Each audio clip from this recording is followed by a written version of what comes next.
What's going on, guys? GB back at you with a brand new video, and right about now, I'm about to bring you guys something very special. Today we're going to be checking out my favorite episode from the 2002 version of The Twilight Zone. The name of the episode is called Sanctuary, and the reason it's my favorite episode is because I always tend to take a liking in the idea of salvation and living a life with no worries or evils. I think the only way to sum this all up is that you've basically been accepted into heaven, or a place that just has everlasting paradise. This also reminds me of one of my favorite episodes from the original Twilight Zone series called Valley of the Shadow. I might have to do that episode as well. But back to the topic at hand. Sanctuary starts off with a guy named Scott Turner who's stuck on a busy street with a flat tire. His vehicle is also holding up traffic, causing people to become very agitated. We then soon find out that Scott is a sports agent who is late for a meeting with his client, Javon Mercer, who is about to sign with another agency. While talking on his cell phone, he then goes to venture off to the side of the road to escape the noises of angry drivers and their car horns. As he's walking towards some trees, Forrest Whitaker comes out the cut and gives us a brief summary on what's in store for Scott. Meet Scott Turner, a hotshot sports agent who thinks he knows the path to success and happiness.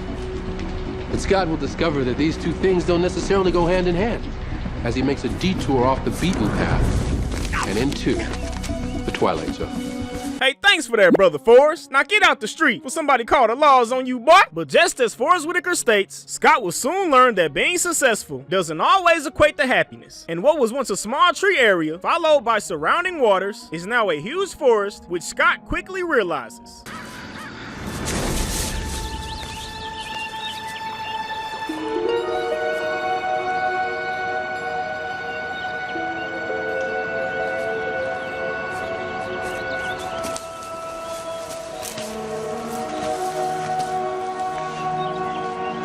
Hello? Hello? Hey, now don't you just hate when this happens? I mean, one minute you just chatting on the phone, and the next minute you're deep in the woods, not knowing how you got there. But as Scott continues to walk through the woods, he then approaches a very nice house, and when he goes up to the front door, things get more mysterious. When he goes to knock on the door, it's already open, and he encounters another visitor with the same issues as him.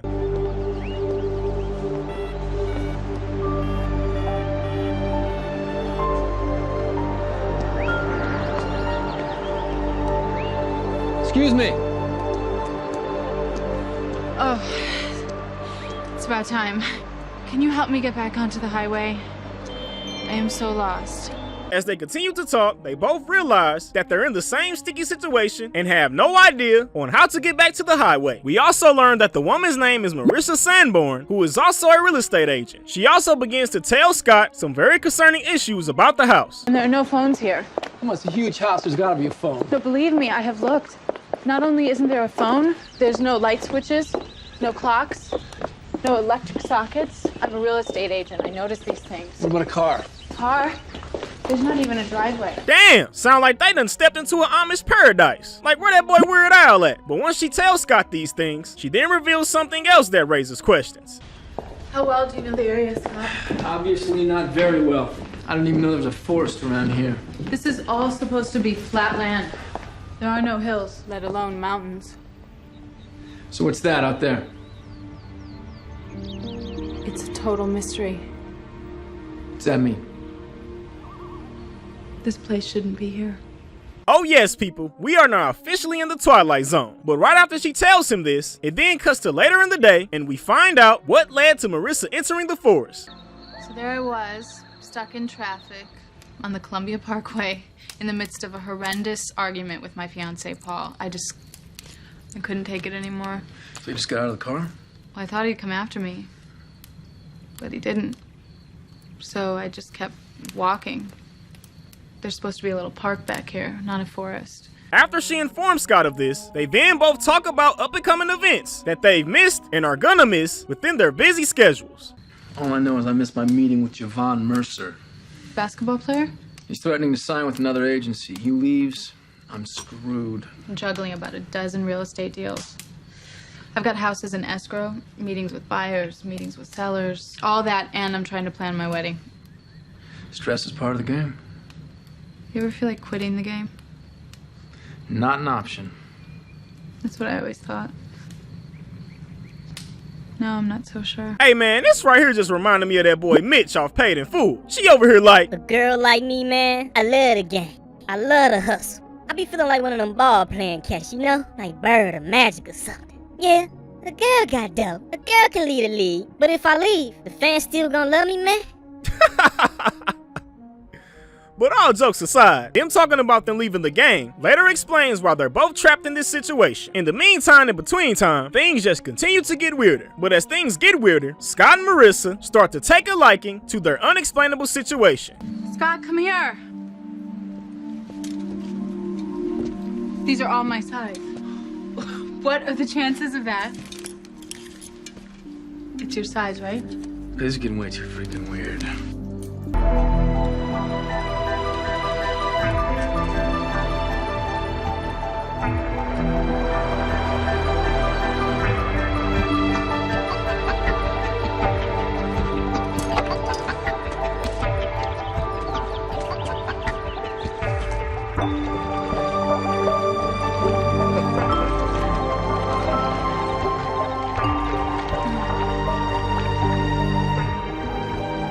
Damn, cuz, they got a big closet full of clothes, looking through telescopes, eating good food, and to top it all off, they done went and fell in love. Like, if I was ever brought to a utopia like this, I would never want to leave. Because who needs the outside world when you could just live in peace forever? You also don't need cell phones, computers, or any other technology. Like, the only people I could see who wouldn't want something like this are individuals that love the world. And last time I checked, the Most High said not to love the world. 1 John chapter 2 verse 15 to be exact. But speaking on leaving the outside world behind, once they're done getting busy in the lavish hot tub, they go back to the fireplace and decide to burn all their worldly possessions.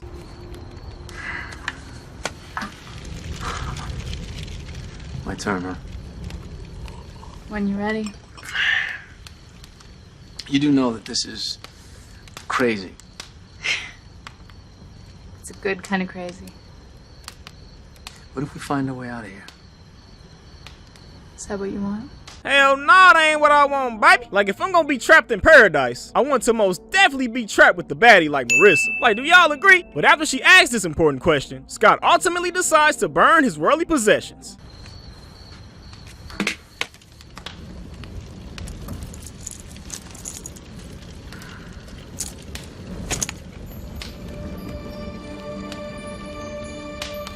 After he does this, it transitions to the next day with Marissa picking some flowers. While she's doing this, something out of the blue happens.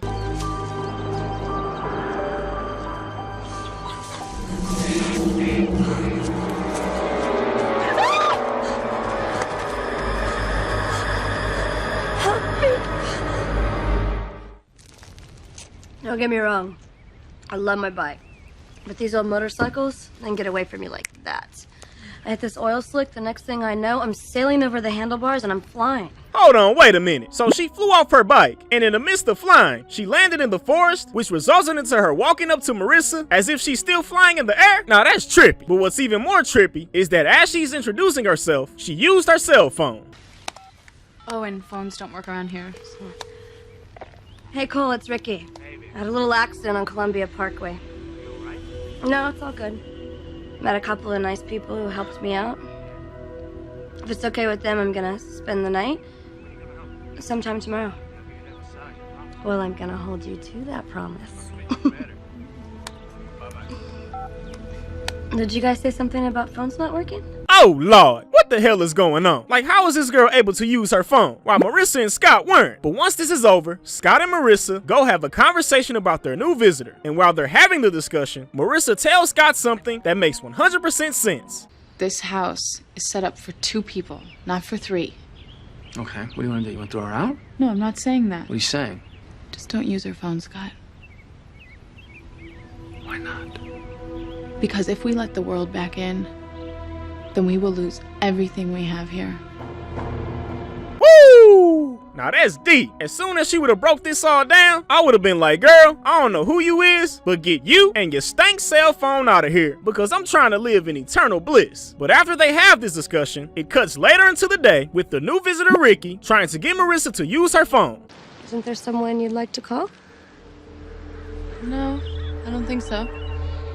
You're sure? No one's worrying about you? Parents, friends? No, there's no one. I thought Scott said there was a fiancé, Paul something. Scott told you that? Is it a secret? Not anymore. Oh, hell no. That boy Scott out here violating. He going off and telling strangers her personal business. Like, telling this girl things like this is only gonna make one of them wanna venture back into the real world. Well, you don't even want to speak to the guy? Tell him goodbye at least? What's the number? I'll dial it for you. No, that's okay. You're sure? I'm gonna go take care of this sting. See, Marissa already know what's up. Like, this girl was sent here as a test for these two. And if they fall into the trap, then back to hell they go. But once Marissa dodges Ricky's proposal, she then heads over to Scott and puts him through the test as well. I got tickets to the basketball game. You like hoops? Are you kidding? I never miss a home game. Javon Mercer rocks. I represent him. No way. Yeah, way. Well, I'm a sports agent. He's my #1 client. You didn't read anything in the paper about him changing representation, did you? I just love watching him play. If you're worried, why don't you give him a call? No, I don't think so. What's the matter? Marissa wouldn't approve? How do you know that? Listen, I know Marissa is using this place as an excuse to hide from the rest of the world.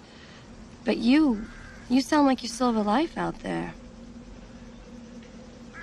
I wonder who's talking to Javon now. There you go, Scott. Good way to dodge her. And that boy Javon Mercer ain't even all that. That buster averaged 0.2 points a game. Like, get his goof ass out of here. But after this, Ricky continues to try to entice the two into using technology as she listens to a basketball game on the radio. Go, baby! All right. Your turn? Shoot the ball! Shoot it! Yoo-hoo! Three-pointer! Now play some D. Oh. No, don't kill it.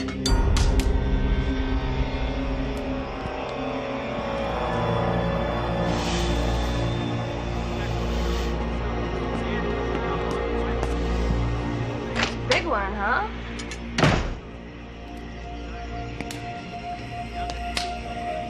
How did a snake get in here?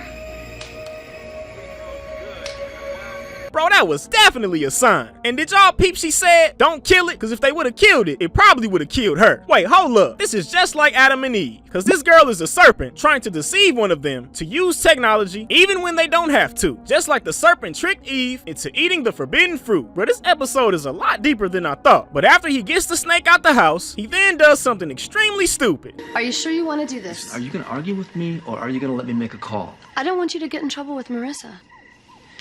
You gonna give me the phone or not? Thank you. Javon, what's happening, man? Scott. No, I'm just checking in to see how my favorite client's doing. You are still my client, right? Scott!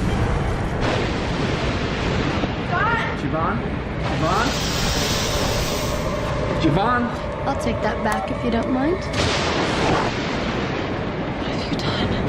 Boy, you is such a damn dummy. This was your chance to be free, to live in innocence again. All you had to do was accept what you were being given. But you mortals always want it all, don't you?